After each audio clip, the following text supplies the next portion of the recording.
ஒரு காட்டில் ரெட்டி, அதோட குழந்தையான பிங்கி, அப்புறம் ரெட்டியோட மாமியாரும் வாழ்ந்து வர்றாங்க.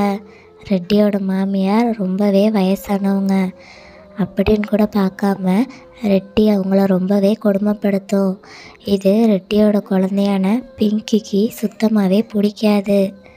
ஆனால் ரெட்டியோட மாமியாரான மஞ்சுக்குருவி ரெட்டி பண்ணுற எல்லாத்தையும் தன்னோட பேர குழந்தையான பிங்கிக்காக பொறுத்துக்கிட்டு பொறுமையாக இருப்பாங்க. வயசானவங்கன்னு கூட பார்க்காம அவங்கள ரொம்பவே கொடுமைப்படுத்தும் ரெட்டிக்குருவி. அப்படி தான் வழக்கம் போல் ஒரு நாள் ரெட்டிக்குருவி தன்னோட மாமியாரை கொடுமைப்படுத்த ஆரம்பித்தது. என்ன இவ்வளோ நேரம் ஆச்சுல, போய் சாப்பாடு தேடிட்டு வாங்க. அப்போ நானும் குழந்தை என்னத்தை சாப்பிட்றது? கிளம்புங்க, சீக்கிரம் போயிட்டு நல்லா வாய்க்கு ருசியாக ஏதாவது சாப்பிட எடுத்துகிட்டு வாங்க. வயசாயிருச்சுலம்மா, எனக்கு ரொம்ப முடியலை. இன்னைக்கு ஒரு நாள் நீ போய் எடுத்துகிட்டு வர வேண்டியதானே? நான் போயிட்டா வீட்டையும் குழந்தையும் யார் பார்த்துக்கிடுவா? உங்களை பார்க்க சொல்லிட்டு போனால் நீங்கள் படுத்து தூங்கிடுவியே. அப்புறம் குழந்தைய காக்கா தூக்கிட்டு போயிடும். அப்புறம் நான் என்ன பண்ணுறது? போங்க, ரொம்ப பேசாமல் போய் நல்லா காரசாரமாக சாப்பிட கொண்டு வாங்க. போங்க, கிளம்புங்க சீக்கிரம், குழந்தை பசியில் இருக்கும்ல. ரெட்டி இப்படி சொன்னதுனால மஞ்சுக்குருவியும் வேறு வழி இல்லாமல் உணவு தேடுறதுக்காக காட்டுக்கு போயிடுச்சு. அம்மா, ஏமா இப்போ பார்த்தாலும் பாட்டியவே வேலை வாங்குற? பாட்டி வயசான பாட்டி தானே, நம்ம பாட்டியை பார்த்துக்கிடணும். நீ போய் சாப்பாடு எடுத்துகிட்டு வந்தா என்ன? நீ வீட்டில் சும்மா தானே திண்டுட்டு இருக்கிற. நாளையிலேருந்து நீனே போய் சாப்பாடு எடுத்துகிட்டு வா. பாட்டி வீட்டில் என்னை பார்த்துக்கிட்டு இருப்பாங்க. ரொம்ப பேசாத, வாயை மூடு. யாரை என்ன வேலை ஏவணும், எப்போ வேலை ஏவணும்னு எனக்கு தெரியும். ஓவராக பேசினேன், இன்னைக்கு ஃபுல்லாக உனக்கு பட்டினி தான் அப்படின்னு பேசி தன்னோட குழந்தை வாயவும் அடைச்சிருது ரெட்டி. அதே சமயம் காட்டில் இறதேட போன மஞ்சுக்குருவி தண்ணி குடிக்கிறதுக்காக ஒரு குளத்தடியில் உட்காருது. என்ன மஞ்சு, இப்படி வயசான காலத்தில் கூட நீ தான் உணவெடுக்க வரணுமா? வீட்டில் உன் பேத்தியை பார்த்துக்கிட்டு ஓய்வெடுக்க வேண்டியது தானே. உன் மருமக இந்த வேலையெல்லாம் செய்ய மாட்டாளா? நீனே ஏன் கஷ்டப்படணும்? அப்படிலாம் இல்லை, நான் வீட்டில் சும்மா தானே இருக்கிறேன். அதனால தான் நான் உணவு தேட வந்தேன். அவள் குழந்தைய பார்த்துக்கிட்டு பத்திரமா வீட்டில் இருக்கட்டும். நான் என்ன வயசானவ தானே, நம்ம குழந்தைகளுக்கு நம்ம செய்கிறோம். இதில் என்ன இருக்கு நீலி? அப்படியா? அப்போ நீயா தான் வேலைக்கு வரியா? நான் கூட உன் மருமக உன்னை கொடுமைப்படுத்துறான்னு நினச்சேன். சரி, எப்படியோ நல்லா இருந்தால் சந்தோஷந்தான். இருந்தாலும் இந்த வயசில் நமக்கு ஓய்வு தானே முக்கியம். கொஞ்சமாச்சும் ஓய்வு எடுத்துக்கோ, அப்போ தான் இருக்கிற உடம்பும் நல்லா இருக்கும். அப்புறம் நாளை பின்ன முடியாமல் வீட்டில் படுத்துட்டா என்ன பண்ணுவா பாவம். சரி விடு, வா தண்ணி குடிச்சிட்டு வீட்டுக்கு போகலாம். ஆமாம் நீலி, நீ சொல்கிறதும் கரெக்டு தான். நமக்கு ஓய்வு வேணும் தான். இருந்தாலும் நான் இப்படி என் பேர பிள்ளையவும் மருமக பிள்ளையவும் பார்த்துக்கிட்டு ரொம்ப சந்தோஷமாக தானே இருக்கேன். எனக்கு என்ன, இருக்கிற வரை இருப்போம். சரி வா, நேரமாகுது. என் பேர பிள்ளை பசியில் இருக்கும், வீட்டுக்கு கிளம்புறேனா அப்படின்னு சொல்லிட்டு வீட்டுக்கு வருது மஞ்சுக்குருவி.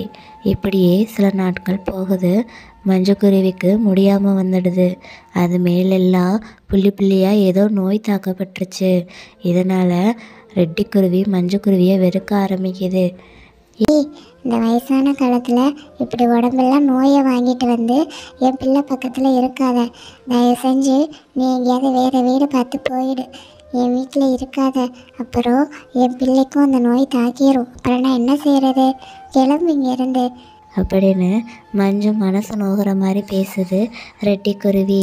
அப்படிலாம் சொல்லாத ரெட்டி, இது வயசான காலத்தில் எல்லாருக்கும் வர்ற வியாதி தானே. என்னை நீயே இப்படி ஒதுக்கி விட்டீங்கன்னா எனக்கு உங்கள் 2 பேர்த்தையும் விட்டால் வேறு யார் இருக்கா? நான் இப்படி ஓரமாக இந்த வீட்டிலே வாழ்ந்துட்டு போயிடுறேம்மா. என்னை ஒதுக்கிடாதம்மா. என் பேர பிள்ளையும் உன்னையும் பார்க்காம என்னால் இருக்க முடியாதும்மா. அம்மா, பாட்டி நம்ம கூடவே இருக்கட்டும்மா, ப்ளீஸ் அம்மா. எனக்கும் பாட்டியை விட்டு யாரும் இல்லை. எனக்கு பாட்டி கூடவே இருக்கணும். நான் பாட்டியை விட்டு பிரிஞ்சு இருக்க மாட்டேன். பாட்டியை துரத்திடாதீங்கம்மா, ப்ளீஸ் அம்மா. அம்மா சொன்னால் கேட்க மாட்டியா பிங்கி? நான் சொல்கிறது முதல்ல கேளு. அங்கே நிற்காத, என் பக்கத்தில் வந்து நில்லு. வாங்குறேன்ல, வரியா இல்லை அடிக்கவா? இங்கே வந்து நில்லுன்றல்ல. இங்கே பாருங்க, சின்ன பிள்ளை அப்படி தான் பேசும், அதுக்கு என்ன தெரிய போகுது? அதான் நான் சொல்லிட்டேன்ல, இங்கே இருக்காதீங்க, கிளம்புங்க. எங்கேயாவது போய் ஆசிரமத்தில் தங்கிக்கோங்க. நானும் உங்கள் பேத்தியோ மாதத்துக்கு ஒரு தடவையோ இல்லை வாரத்துக்கு ஒரு தடவையோ வந்து உங்களை பார்த்துக்கிடுறோம். கிளம்புங்க முதல்ல. இதனால ரொம்பவே மனசொடிஞ்சு போன மஞ்சக்குருவி அங்கேருந்து நேராக தான் எப்பயும் தண்ணி குடிக்கிற அந்த குளத்துக்கு கிளம்பி வருது. அப்போ அங்கே வந்து நீலி, என்ன மஞ்சு, ஏன் இப்படி வருத்தமாக இருக்க? உடம்பெல்லாம் ஏதோ புண்ணு புண்ணாக வேற இருக்கு, என்ன ஆச்சு உனக்கு? சொல்லு. இல்லை, வயசான காலத்தில் எல்லாருக்கும் வர வியாதி தானே. இதனால் என் மருமக என்னையை துரத்தி விட்டுட்டாம்மா வீட்டில் இருந்து. அந்த பேரப்பிள்ளைக்கும் ஒட்டிக்கிடுமா. என் மருமக பிள்ளை அப்படி சொல்லிட்டா. ஐயோ, அப்படியா சொன்னா அவ?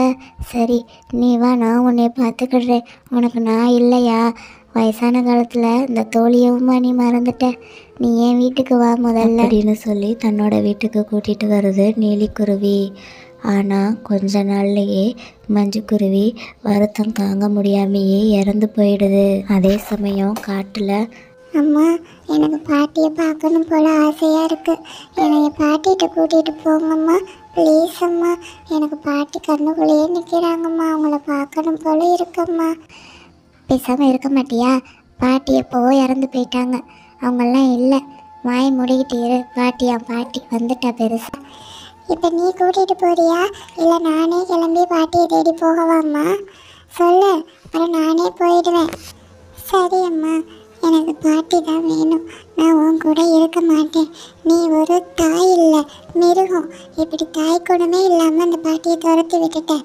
நான் பாட்டிக்கிட்டேயே போகிறேன் அப்படின்னு சொல்லி பிங்கி தன்னோட பாட்டியை தேடி போகுது. தன்னோட மகளே தன் பேச்சை கேட்காம போனதை நினச்சி ரொம்ப வருத்தப்படுது ரெட்டிக்குருவி. ஆனால் அங்கே காட்டில் எப்பவும் தன்னோட பாட்டி தண்ணி குடிக்கிற இடத்துக்கு போன பிங்கி அந்த தண்ணியில் தன் பாட்டி உருவம் தெரிகிறத பார்த்துடுது. பாட்டி, என்னை விட்டுட்டு போயிட்டியா பாட்டி? உனக்கு என் ஞாபகமே இல்லைல்ல? நானும் உன் கூடவே வந்துடுறேன் பாட்டி அப்படின்னு சொல்லிட்டு தண்ணியிலே குதிச்சிடுது.